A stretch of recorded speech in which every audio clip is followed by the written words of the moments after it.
Bien, ya para la parte final, para culminar, vamos a hablar acerca de las complicaciones o a qué nos enfrentamos si un paciente tiene una carga parasitaria mayor del 5% o de 200.000 parásitos por microlitro. Entonces, a las complicaciones que nos enfrentamos va a ser a un shock, acidosis, sangrado excesivo, una falla renal, la disnea y la anemia intensiva. Entonces, vamos a analizar ciertos patrones dentro de esas complicaciones. Vamos a analizar una de las fallas primordiales en una complicación, la cual puede llevar a la muerte del paciente, el paludismo en el sistema nervioso. La mortalidad es del 15 a 25% y es más común en niños, con las convulsiones frecuentes y puede desembocar en un coma profundo, ¿no? Ahora, vamos a también tener una anemia intensiva, menor de 7 de hemoglobina, ¿no? Entonces, si tenemos menor de 7 de hemoglobina, ya nos quiere decir que es totalmente, nuestro paciente ya se encuentra incluso al borde de la muerte. Entonces, para el tratamiento podemos pensar, ¿no?, dar un paquete, ¿no?, dar una unidad de sangre. En este caso no, pero ¿por qué no? Porque si es que damos unidades de sangre, estamos alimentando a los parásitos. Entonces, vamos a dar suero, solo suero. Pero ¿por qué estamos alimentando a los parásitos? No sé si recuerdan que en el mecanismo mirábamos cómo, ¿no?, en este caso los eritrocitos iban a ser dañados, ¿no?, por en este caso por los trofozoitos. Y entonces, conjuntamente con la disnea, vamos a tener insuficiencia respiratoria, lo cual va a causar un edema pulmonar, lo cual va a llevar a que tu paciente sature menor de 90% y nos va a causar una insuficiencia respiratoria aguda. Entonces, lo único que nos queda es entubar a nuestro paciente, ¿no? Ahora, para el diagnóstico de malaria, el más preciso es observar en sangre periférica una gota gruesa y agregar esta famosa naranja de acridina para poder observar y teñir. Entonces, vamos a observar los trofozoitos, los gametocitos. Los trofozoitos, ¿en qué forma tenían? En forma de anillo. Los gametocitos, ¿en cuál era? De forma de banana. Así es en el Plasmodium falciparum. Y en forma ovoide, ¿cuáles eran? El vivax. ¿Cuál más era? El vivax, en este caso también va a ser malaria. Y también vamos a tener el ovalar, el otro, ¿no? Entonces, estos principalmente van a constituir cómo vamos a diagnosticar la malaria. Y ahora, vamos a tener también un diagnóstico diferencial, porque se puede confundir con muchas enfermedades, ¿no?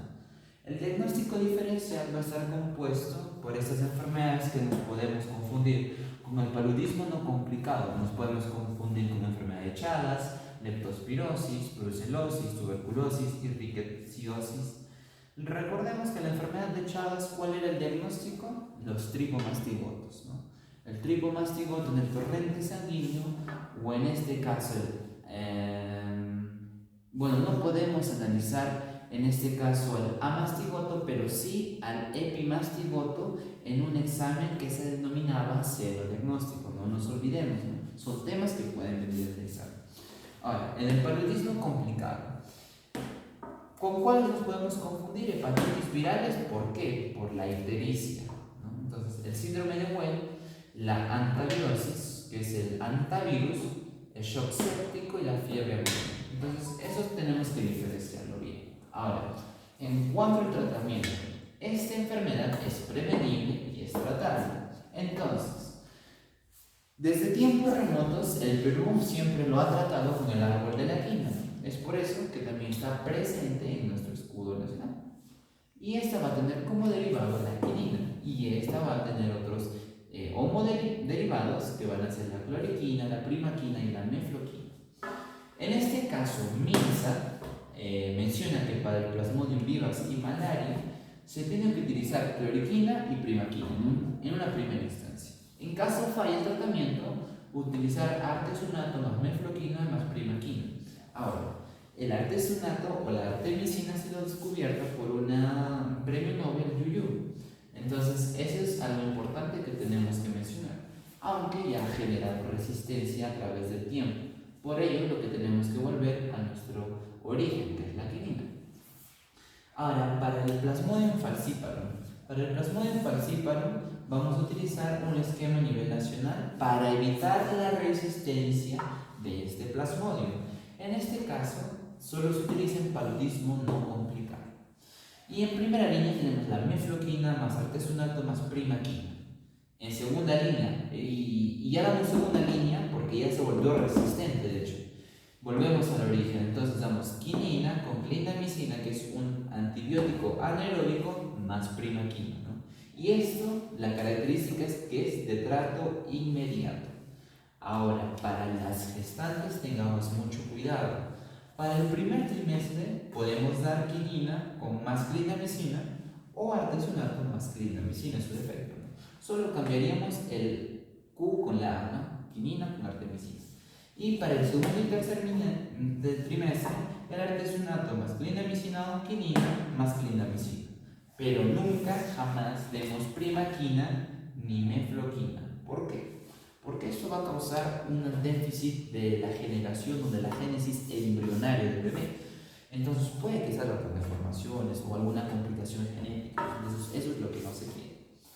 Y en cuanto a la prevención, podemos decir que el Día de la Malaria es el 25 de abril y la prevención está compuesta por el repelente, por los fumigadores y por los mosquiteros, ¿no? Y como les mencionaba, Yu es la que descubrió la artemisina o el artesunato.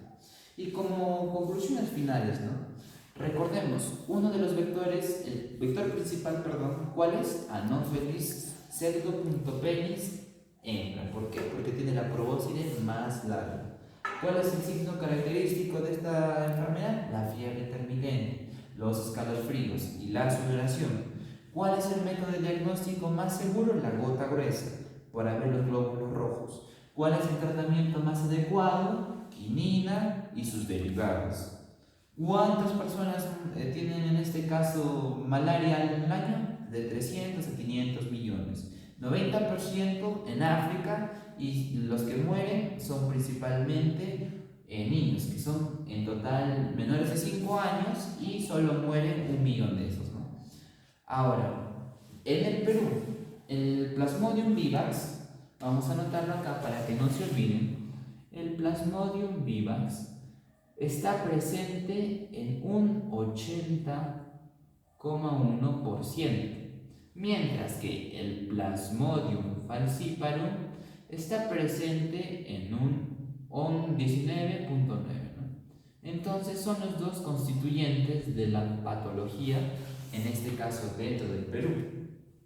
Y ahora, por cada 10 de malaria, 2 son de paludismo grave. Entonces, a eso tampoco nos olvidemos, ¿no?